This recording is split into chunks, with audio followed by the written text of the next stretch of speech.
கர்த்தருடைய பரிசுத்த நாமத்துக்கு ஸ்தோத்திரம். இன்று நமக்கு அருளப்பட்ட தேவ வார்த்தை யோவேல் 2:13.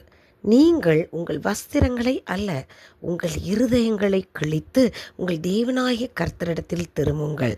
அவர் இரக்கமும் மன உருக்கமும் நீடிய சாந்தமும் மிகுந்த கிருபையும் உள்ளவர். அவர் தீங்குக்கு மனஸ்தாபப்படுகிறவருமாயிருக்கிறார்.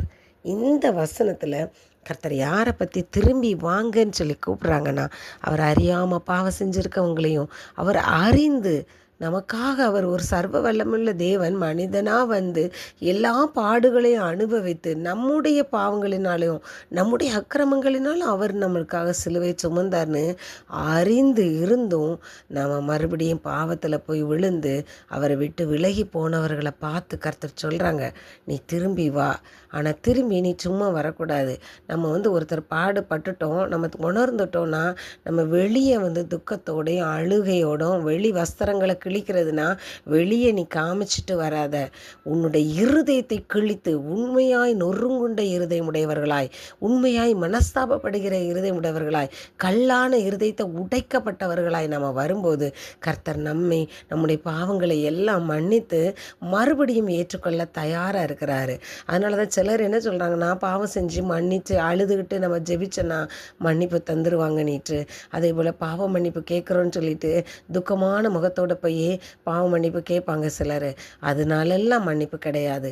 யாரெல்லாம் நொறுக்கப்பட்டவர்களாய், இருதயத்தை கிழிக்கப்பட்டவர்களாய், நம்ம உணர்வுள்ளவர்களாய் நம்ம ஆண்டவருடைய பாதத்தில் போய் நிற்கிறோமோ அத்தனை பேருடைய பாவத்தை அவர் மன்னிக்க தயாராக இருக்கிறாங்க. ஏன்னா பாவத்துக்கு தண்டனை உண்டு. அந்த தண்டனையை அனுபவிச்சிடக்கூடாது பிள்ளைங்கிறதுக்காக அவர் இரக்கத்தோடு மிகுந்த கிருபையோடு நமக்காக காத்திருக்கக்கூடியவராய் இருக்கிறார். ஏன்னா தீங்குக்கு மனஸ்தாபப்படுகிறவருமாய் இருக்கிறார். நம்ம தீங்கை அனுபவிச்சிடக்கூடாதுங்கிறதுல தான் அவர் சித்தமாக இருக்கிறார். அனுபவிக்காமல் என் பிள்ளைங்க திருந்தணும் அப்படின்னு சொல்லி அவர் ஆறுதலாய் காத்து கொண்டு இருக்கிறார். அதனால தான் சங்கீதம் 34:18 என்ன சொல்லியிருக்காங்கன்னா, நொறுங்குண்ட இருதயம் உள்ளவர்களுக்கு கர்த்தர் சமீபமாக இருந்து நறுங்குண்ட ஆவியுள்ளவர்களை ரட்சிக்கிறாருன்னு சொல்லியிருக்கு. யாரெல்லாம் கர்த்தரை நோக்கி அவருக்காக காத்திருந்து அவருக்காக தன்னுடைய இருதயத்தை திறந்து இருக்கிறார்களோ அவர்களை கர்த்தர் காத்து ரட்சித்து வழி நடத்த வல்லமை உள்ளவராக இருக்கிறார். ஸ்தோத்திரராஜா, நன்றியோடு துதிக்கிறோம் அப்பா. தகப்பனை நாங்கள் மகா பாவிகள் ராஜா.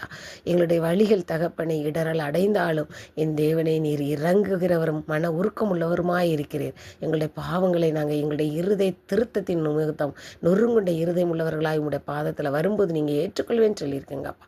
நாங்கள் ஒவ்வொரு மனம் திரும்பி உங்களுடைய பாதத்துக்கு வர நீங்கள் கிருபை பாராட்டுங்க. இயேசு கிறிஸ்து மூலம் வேண்டிக் கொள்கிறேன் பிதாவே, ஆமென்.